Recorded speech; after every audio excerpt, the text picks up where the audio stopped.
So imagine this. I've accidentally woken up early because my body has told me that I have to use the bathroom at 5 in the morning, and I can't fall back asleep because it is September 23rd, 2025, the day of Alchemised publication.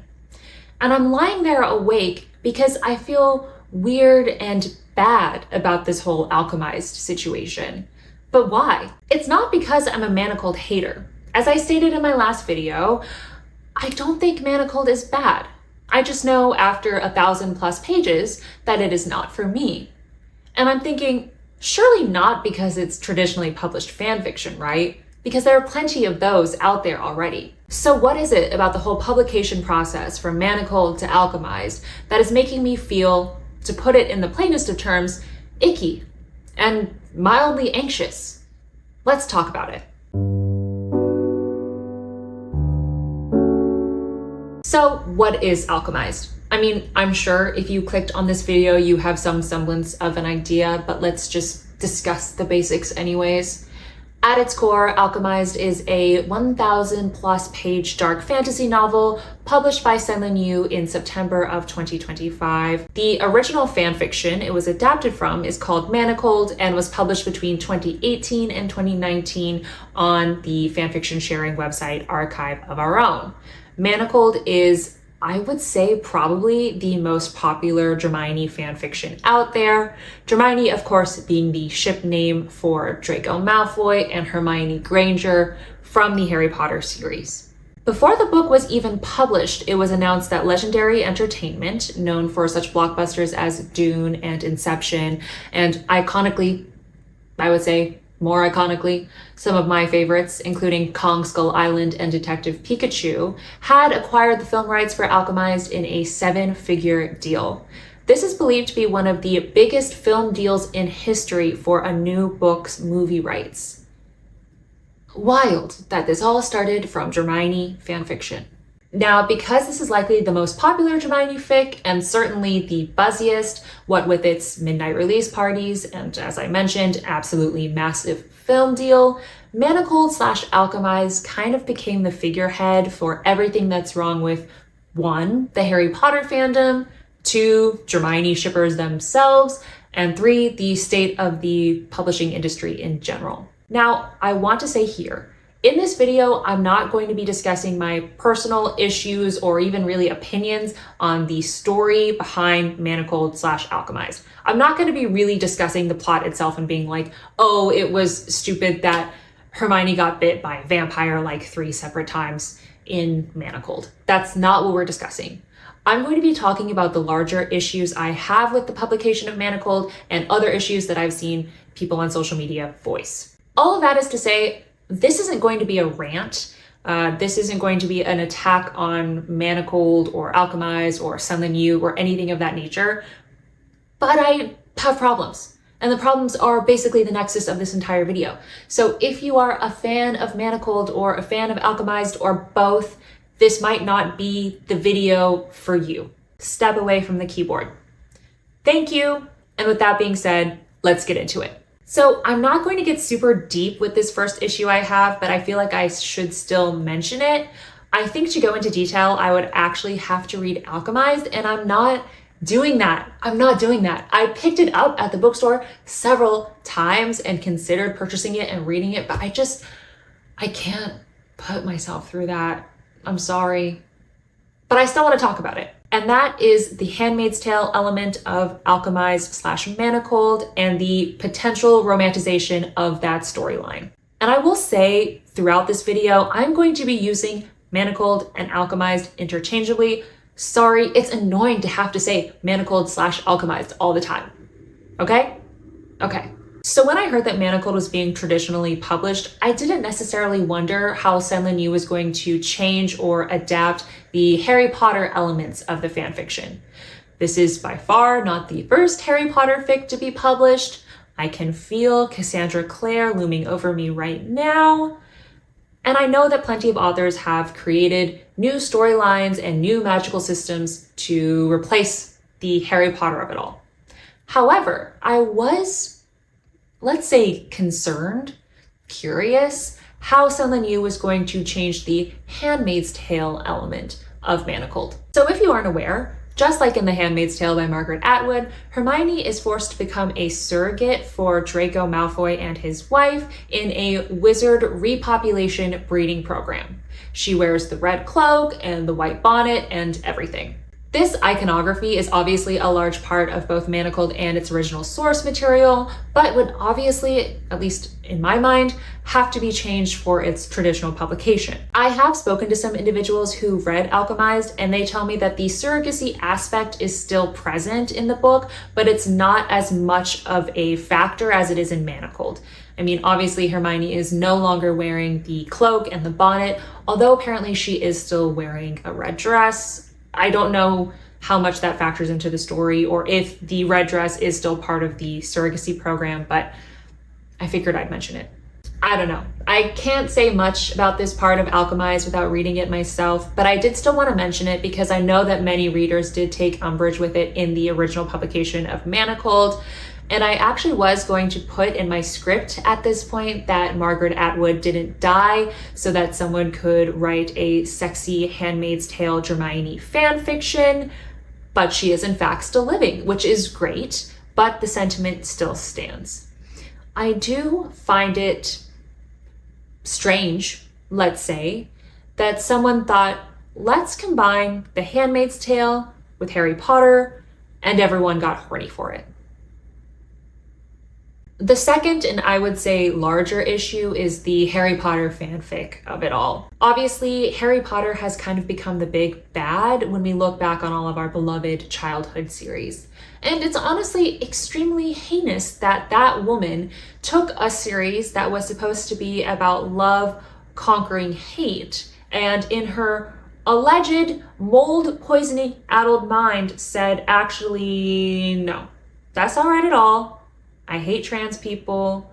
I have this warped view of feminism. I am this wild, conservative, Andrew Tate-esque figure who will not log off of Twitter. It's upsetting. It's really upsetting. A lot of criticism I've seen online centers around the fact that Alchemised helps to keep Harry Potter in our current media zeitgeist. I, for one, don't think that Alchemised is largely to blame for this. I think that this is a very small drop in a very large ocean. I mean, we have the Wizarding World of Harry Potter on both coasts of the United States and more at other international Universal theme parks. There is a Harry Potter HBO series currently in production. I just don't personally blame Senlin Yu or any other Harry Potter fanfiction author for keeping it in all of our collective minds. I guess that's what the zeitgeist is, isn't it? But I know that plenty of people online are very happy to do so. I also want to note here that Senlin Yu, the author of Alchemised, identifies as non-binary and obviously does not share the same beliefs as J.K. Rowling. I think that this is true of many Harry Potter fanfiction writers as well as Harry Potter fanfiction enjoyers. That space in many ways has become sacred to a lot of people because it is separate from J.K. Rowling and she has no control over it. People can take these narratives and stories that they grew up loving and explore them away from J.K. Rowling and what the Harry Potter franchise has become. The next issue I want to bring up is Dramione itself.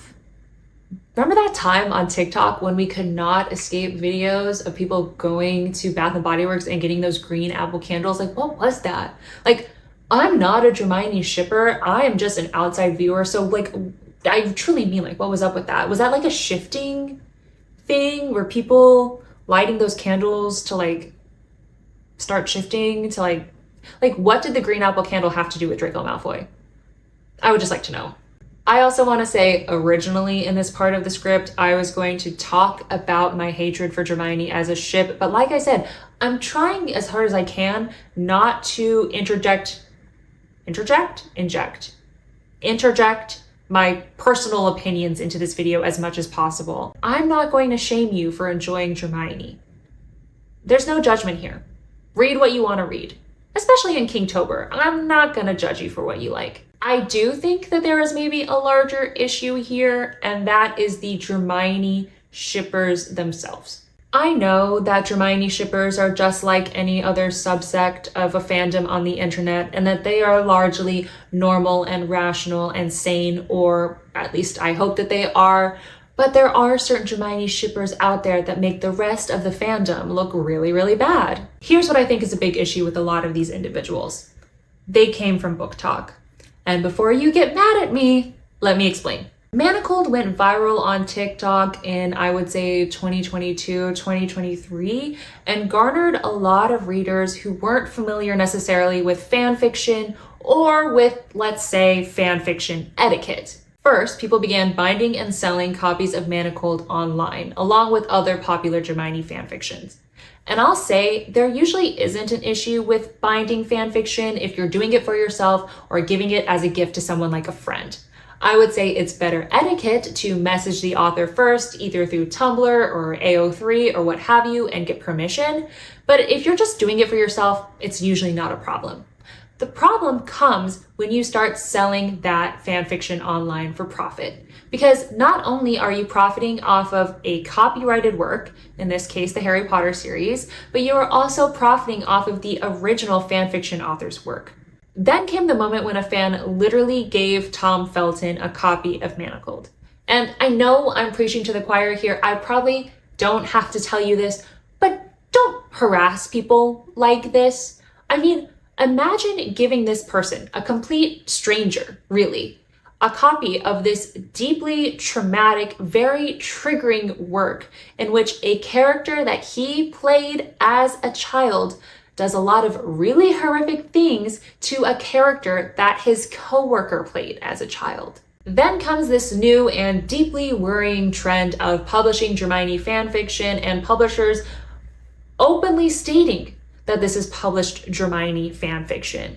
The funny thing is that we have publishers behaving just as badly, if not worse, than people in the fandom itself. So this same year, two other hugely popular Dramione fanfictions, The Auction and Draco Malfoy and the Mortifying Ordeal of Being in Love, were published as Rose in Chains and, oh, I'm gonna have to refer to my notes.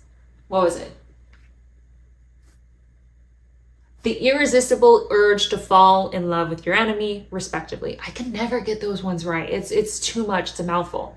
Anyways, both of those fanfictions were traditionally published, and both publishers for those works posted their own little infographics and shared them, saying, what is Dramione? What does this have to do with the work we're publishing? Here is the original name of the fanfiction versus the name we're publishing it under, and here are some stats of how many people are viewing this ship name on TikTok. I mean, does filing the serial numbers off mean nothing to you?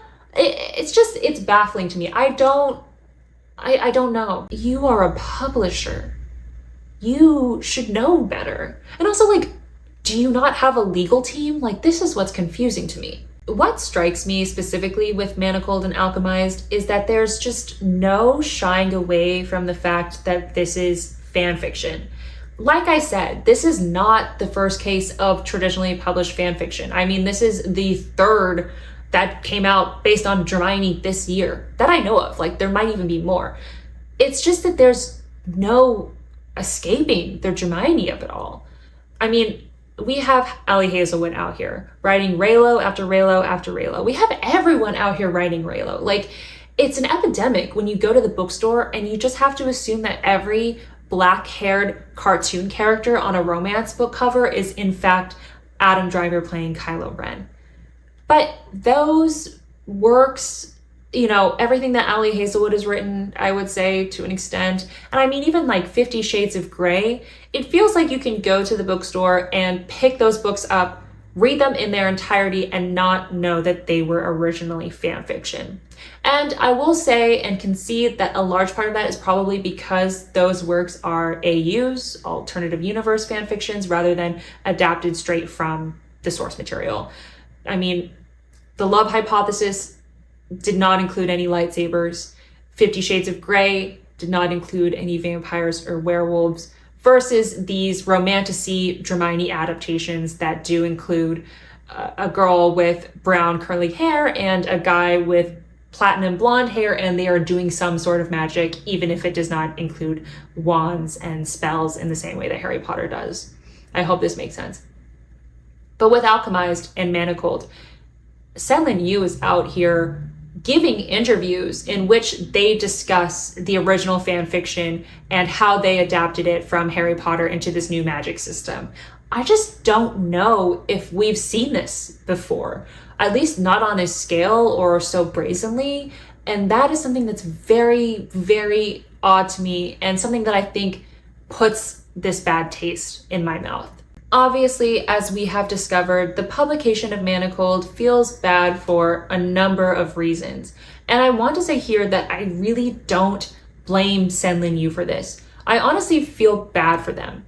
I'm sure when they published this Dramione fanfiction on Archive of Our Own, they were not expecting this level of virality, nor the public vitriol that comes with it. But I think my biggest issue with Alchemised, what makes me feel bad personally, is that it feels like a portent of things to come. It's my own personal grim. For one, I think it indicates a change in fandom spaces. For a very, very long time, these spaces felt like small corners of the internet where you could build community. And with those communities often came these unspoken rules. Don't profit off the work of others, don't make work for profit. And these sort of rules sustain them. With the TikTokification of fanfiction, these small insular communities became a hell of a lot bigger, and they drew the attention of people who weren't used to interacting with fandom spaces. Many of these newcomers came with a blatant disregard for the rules and the traditions that made these communities feel special and safe. I'd say that most of the time you interact with a piece of media, whether that be a book or a series or a movie, and you see these two characters, right? And you think, I want them to kiss. Then you go online, you find the fanfiction website of your choosing, and you find your favorite special little piece of work in which those two characters kiss. And with the TikTok virality of Manacled, I think that was the first time I saw people interact with the fanfiction before the ship itself. These weren't people who watched Prisoner of Azkaban and saw Hermione punch Draco and thought, actually, I want these two to get together. These were people who were scrolling through TikTok and saw someone recommend a dark, romantasy, fic with a 3 chili spice level and downloaded it onto their Kindle. And I think that makes a world of difference. I think Alchemised also indicates a continuing trend within the publishing industry where rather than prioritizing fresh new faces with unique original pieces of work, traditional publishers will continue to mine Archive of Our Own and other fanfiction websites for works based on ships that are already popular, and none of those ships will be queer somehow. These publishers will also continue to make it abundantly clear which ships and which pieces of work these books were adapted from, which is highly, highly concerning to me. And I'm also concerned that people who want to get into the publishing industry, want to get their work published, will start creating fan fiction based off of ships that they know are popular to try and gain a wider audience and gain traditional publisher attention, rather than doing it for the love of the craft. And all of this leads me to my third and final concern, which is authors becoming more litigious against online creators and fanfiction writers. I am nearly certain that J.K. Rowling knows about Alchemised and its publication, and I'm sure that she is not happy about it, and I fear that this will become a larger issue for her and other authors of popular, traditionally published work. I mean, this is something that we've already seen with authors like Anne Rice, who continuously sent cease and desist letters to fanfiction writers. Ultimately, the overexposure of fanfiction and fandom spaces might lead to their destruction. I'm tired of everything being sold to me. I'm tired of the same album having 10 variants on vinyl. I'm tired of being sold the special edition sprayed edge version of a book for $40. And I'm concerned that fanfiction is yet another thing that's going to be taken away from me and bastardized and repackaged and sold for a profit. And I feel like this whole Alchemised Manacled drama is an indication of that. And really, that's all I have for you today. yeah, it got kind of rambly and jumbled at the end. I have a lot of rambly and jumbled thoughts, and try as I might to organize them in a multi-page Google Doc, sometimes they just all spill out. Like I said, I don't blame Senlin Yu for, really any of this. And I really don't blame most Dramione shippers. Keyword there being most. But I'd love to know what you think about Manacled and Alchemised and the whole trend of Dramione publication that we're going through right now. If you've made it this far, leave, what did I say in the last Manacled video? A snake? I'm trying to think what other emojis are out there. Maybe don't leave an emoji at all. Just comment and let me know your opinion. Thanks for watching, and I'll see you in the next one.